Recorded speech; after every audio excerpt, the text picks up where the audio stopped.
20대에 몇 달치 월급을 모아서 롤렉스 시계를 샀다.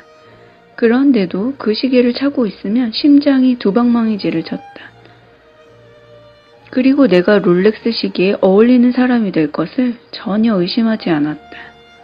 나는 꿈은 반드시 이루어진다라는 증명서를 손에 넣었다. 만약 나한테 너무 과한 물건이다 라고 생각해 구입을 포기했다면 지금의 나는 절대로 없었을 것이다. 가지고 싶은 것을 손에 넣는 즐거움이 나를 성공으로 이끌어준다. 바로 사토 도미오 씨의 이야기인데요. 이분은 부자가 되고 싶다면 부자가 된다고 허풍을 떨라고 합니다. 빅토크의 습관이란 말 그대로 호언장담이라는 뜻인데 아무리 힘들어도 나는 꼭 성공할 거야. 괜찮아, 잘 될 거야.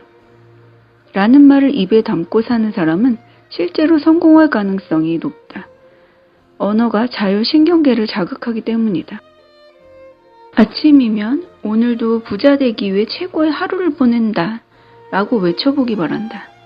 뇌에 부자 되기를 기다리는 상태를 유지하도록 좋은 정보를 보낸다면 아이처럼 활기 넘치는 뇌를 만들면 돈은 절로 따라오는 법이다. 절대로 의심하지 말고 자신의 뇌를 믿어보라. 두근거리는 아이의 마음으로 꿈을 꾸며 그 꿈이 이루어질 것을 믿고 의심하지 않으면 꿈은 반드시 실현된다. 구체적인 계획은 오히려 나쁘다. 자신의 자율신경계에 두근거림을 새겨넣는 것이다. 자신이 원하는 것을 손에 넣은 모습을 몇 번이고 머릿속에 그려보며 언젠가 손에 넣을 것을 믿어 의심하지 않으면 된다.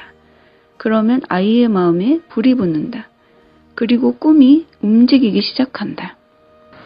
돈은 소유하는 것이 아니라 사용하는 것이다.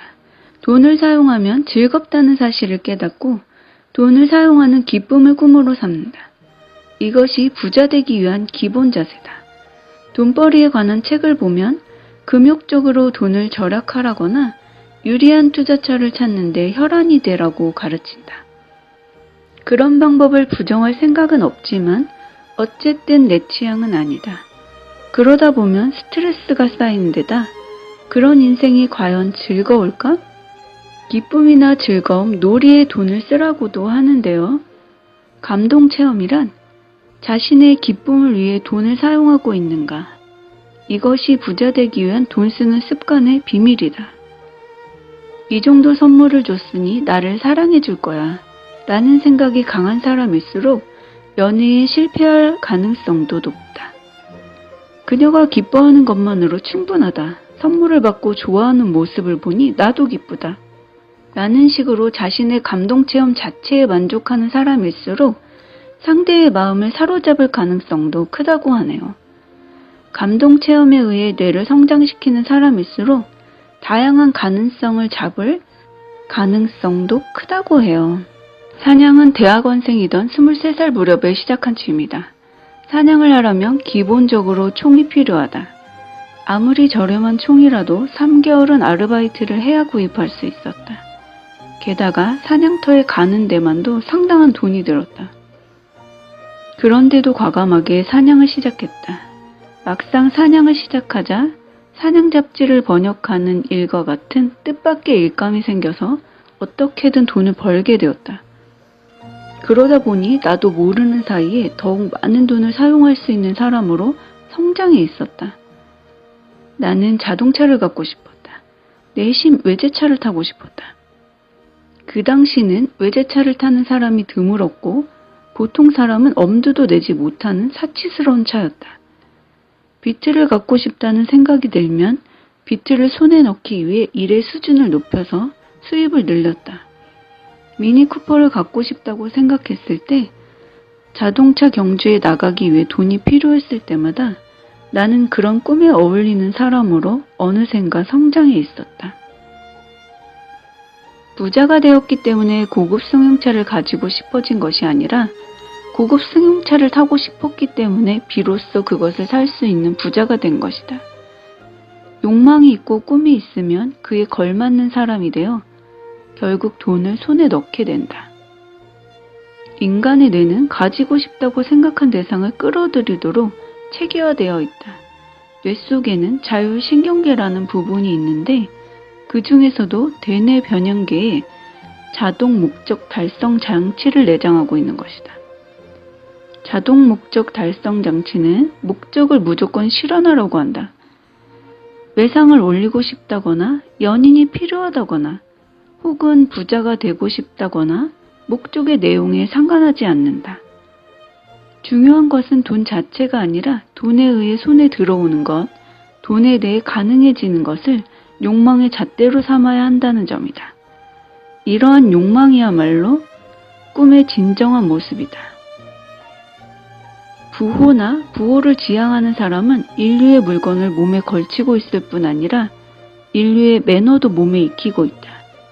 인류의 생활과 인류의 인맥을 추구하려는 의식이 높기 때문이다. 간단한 인사를 못하거나 상대방을 업신여기는 사람은 인류가 아니다. 아무리 값비싼 롤렉스 시계를 차고 있더라도 그는 단순한 벼락부자에 불과하다. 또한 부자가 되는 습관이 몸에 밴 사람이라면 이 사람을 이용해서 돈을 벌고 싶다라거나 이 사람과 친하게 지내면 이득이 있겠지라는 속셈으로 교제를 시작할 리가 없다. 어디까지나 편하다거나 가슴이 두근거린다는 본능에서 나오는 욕망에 따라 행동할 뿐이다. 부호 후보를 발견하기 위한 방법은 무엇인가? 상대가 하는 말을 들어보면 된다. 부호가 되고 싶다. 멋진 저택을 찍은 사진을 보여주고 저런 곳에 살면 좋겠다. 언젠가는 저런 데서 살 수 있을 거야. 라고 대답한다면 부호가 되려는 좋은 꿈을 가지고 있는 것이다. 몇 천만 원이나 하는 롤렉스나 까르띠에 시계를 가리키면서 멋지다 라고 말해보자. 나중에 꼭 사야지 라고 말한다면 남성이든 여성이든 그 사람은 부호 후보라고 할 수 있다. 이와 반대로 비싸다, 전혀 관심을 보이지 않는다면 장래를 기대하기 어렵다고 할 수 있다. 비즈니스 현장도 같은 실험을 할 수 있다. 사장에게 사무실이 너무 낡은 것 같습니다 라고 말해보라. 조금만 기다리면 몇 배나 큰 빌딩에서 일하게 될 걸세 라고 자신하는 사람이면 앞으로 발전 가능성이 충분하다. 일본에 돌아와서도 미국에서 경험했던 생활 수준을 유지할 수 있는 주거를 찾았다. 호텔 거주를 결심한 것이다. 호화로운 라운지와 광활한 정원도 좋았다. 나는 매일 아침 이곳에서 커피를 마시고 내 집 마냥인 양 편하게 앉아서 일했다. 숙박비가 얼마나 비쌌던지 외국계 기업에서 일하며 고액의 연봉을 받던 나조차도 수입의 3분의 1을 숙박비로 날렸다. 그 돈을 아깝다고 생각할지 당연하다고 생각할지는 사람에 따라 다르다. 나는 어린 시절부터 대부호처럼 살면서 귀족처럼 즐기고 싶다라는 말을 자주 했다.